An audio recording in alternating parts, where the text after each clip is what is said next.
Line number 3 سورۃ النساء کی آیت نمبر 104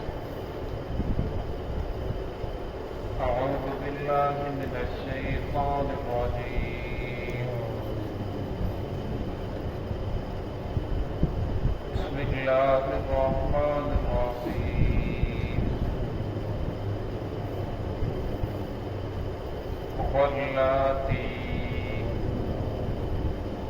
یأتین الفاحشۃ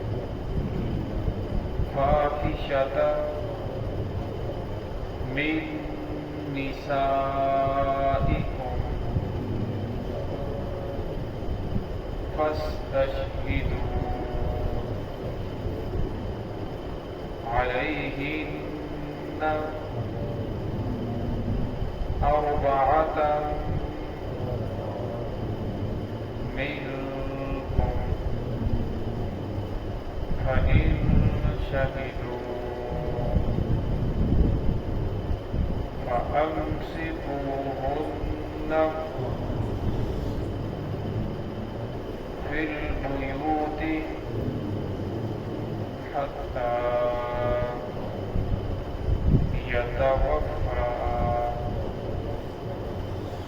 يتوفاهن الموت أو يجعل الله لهن سبيلا واللذان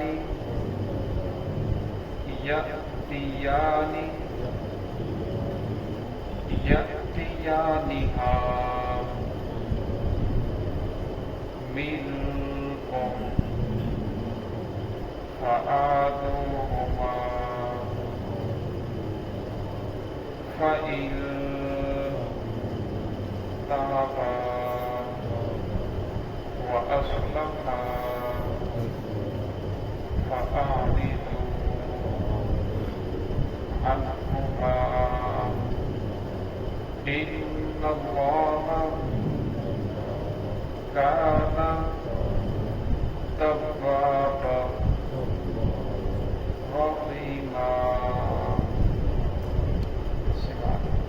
بسم الله الرحمن الرحيم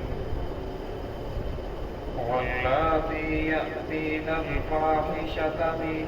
نسائكم فاستشهدوا عليهن أربعة منكم فإن شهدوا فأمسكوهن في البيوت حتى يتوفاهن الموت أو يجعل الله لهن سبيلا واللذان يأتيانها منكم فآذوهما فإن تابا وأصلحا فأعرضوا عنهما إن الله كان توابا رحيما واللاتي يأتين الفاحشة من نسائكم اور وہ عورتیں جو ارتکاب کریں بے حیائی کا من نسائکم تمہاری عورتوں میں سے فاستشہدوا علیہن بس تم گواہ بنا لو ان پر اربعۃ منکم اپنوں میں سے 4 گواہ فإن شہدوا فأمسکوہن فی البیوت بس اگر وہ گواہی دے دیں فأمسکوہن تو پھر انہیں روکے رکھو فی البیوت گھروں میں ہی حتی یتوفاہن الموت یہاں تک کہ انہیں اٹھا لے موت او یجعل اللہ لہن سبیلا یا بنا دے اللہ رب العزت ان کے لیے کوئی راستہ واللذان یأتیانها منکم اور 2 مرد جو ارتکاب کریں تم میں سے بدکاری کا فآذوہما بس ان دونوں کو اذیت پہنچاؤ فإن تابا بس اگر وہ توبہ کر لیں وأصلحا اور اپنی اصلاح کر لیں فأعرضوا عنہما بس اعراض کرو ان دونوں سے ان اللہ کان توابا رحیما بے شک اللہ رب العزت توبہ کو قبول کرنے والے اور بڑے رحم کرنے والے ہیں۔ اس آیت کے اندر اللہ رب العزت نے عورتوں کے مسائل کو بیان فرمایا۔ گزشتہ آیات کے اندر بھی اللہ رب العزت نے میراث کے مسئلے کو بیان فرمایا، پھر آخر کے اندر فرمایا تلک حدود اللہ، یہ اللہ رب العزت کی حدود ہے، اگر ان سے کراس کرو گے تو فرمایا پھر تو اللہ رب العزت کی پکڑ کے اندر آ جاؤ گے۔ تو اس آیت کے اندر بھی اللہ رب العزت نے حدود کو بیان فرمایا کہ اللہ رب العزت کی حدود ہے۔ قرآن پاک کے اندر جب تک وحی کا سلسلہ جاری تھا تو احکام نازل ہوتے، بعد کے اندر اللہ رب العزت اس حکم کو تبدیل کر دیتے، وہ حکم منسوخ ہو جاتا، اس کی جگہ دوسرا حکم آ جاتا، اور اسی طرح جب تک وحی کا سلسلہ تھا دوسرا کا سلسلہ چلتا رہا۔ یہ نسل دو قسم کے ہیں، ایک نسل وہ ہے کہ جس کا حکم تو منسوخ ہو چکا ہے، اب اس کے حکم کے اوپر تو عمل نہیں کیا جائے گا، لیکن قرآن پاک کے اندر وہ آیات باقی ہیں، اور کچھ آیات ایسی ہیں جن کا حکم بھی منسوخ ہو گیا اور آیات بھی منسوخ ہو گئی، اور کچھ آیات ایسی ہیں جس کا حکم تو منسوخ نہیں ہوا لیکن آیت منسوخ ہو گئی، آیت قرآن پاک کے اندر موجود نہیں ہے۔ تو یہاں یہ جو آیات پڑھی گئی، ان آیات کی تلاوت تو قرآن پاک کے اندر موجود ہے لیکن ان کا حکم منسوخ ہو چکا ہے۔ بعد والی آیات جس وقت نازل ہوئی، اللہ نے دوسرا حکم نازل فرمایا، تو پھر ان آیات کا جو حکم تھا وہ منسوخ ہو گیا۔ اب اس کی تلاوت تو کی جاتی ہے لیکن اس کے احکام کے اوپر، حکم کے اوپر عمل نہیں کیا جاتا۔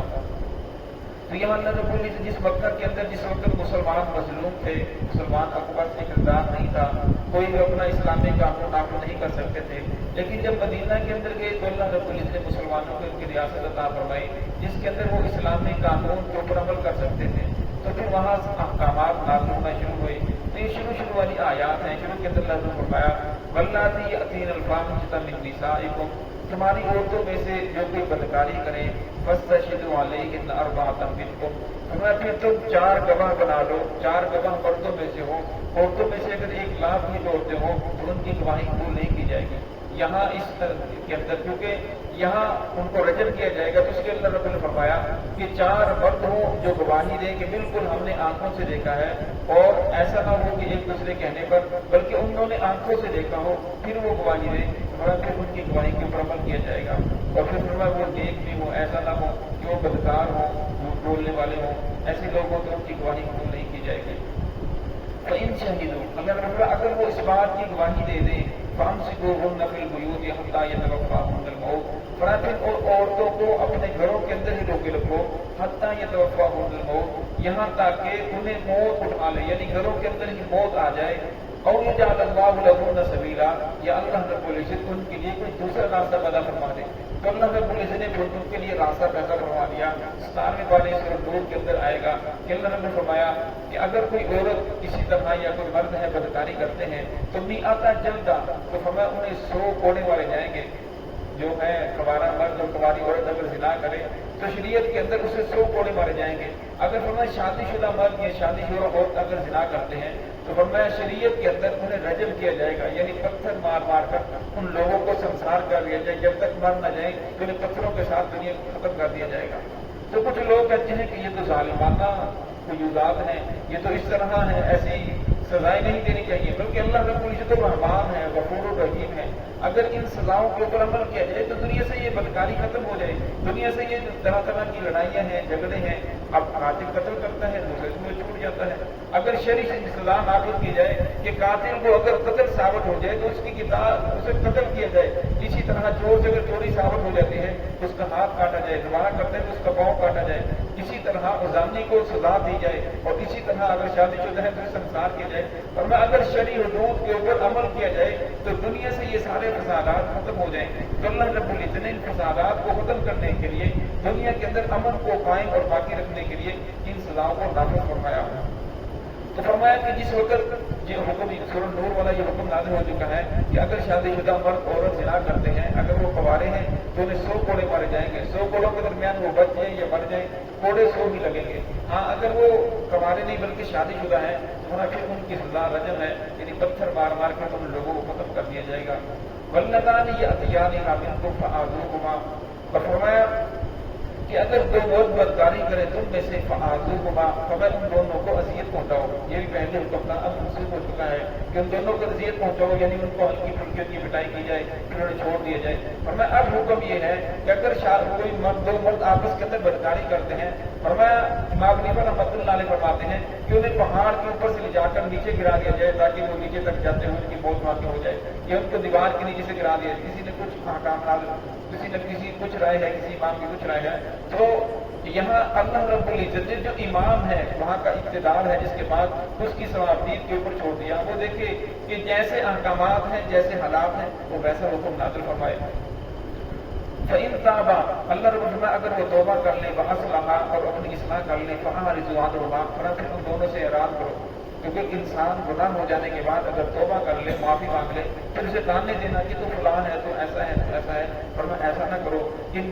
اللہ کان توابا رحیما، بے شک اللہ رب العزت توبہ کو قبول کرنے والے ہیں اور بہت زیادہ رحم کرنے والے ہیں۔ اب اگر انسان سے تنہائی کے اندر گناہ ہو جاتا ہے، اب اللہ رب العزت فوراً پکڑ نہیں فرماتے، پھر اگر انسان کو احساس ہو جائے کہ میں نے غلط کام کیا ہے تو انسان توبہ کر لے، اللہ رب العزت معاف فرما دیتے ہیں، کوئی بھی گناہ ہو۔ ہاں اگر اس نے گناہ کیا، گناہ کرنے کے بعد اس کی تشہیر ہو گئی اور جو حاکم وقت ہیں، جو سزا دینے کے لیے لوگ مامور ہیں، ان تک بات پہنچ گئی، پھر وہ معافی بھی مانگے، توبہ بھی کرے، اور پھر ان کے لیے ضروری ہے کہ وہ اس کو سزا دیں، جو بھی اس کی سزا بنتی ہے اسے ضرور اس کی سزا دی جائے۔ ہاں اگر ان تک بات نہیں پہنچتی، اس کے اور اللہ رب العزت کے درمیان فیصلہ ہے، تو پھر اللہ رب العزت معافی مانگے، اللہ رب العزت بخشنے والے ہیں، بڑے رحم کرنے والے ہیں۔ ظاہر کہ اللہ رب العزت ہمیں صراط مستقیم پہ چلنے کی توفیق عطا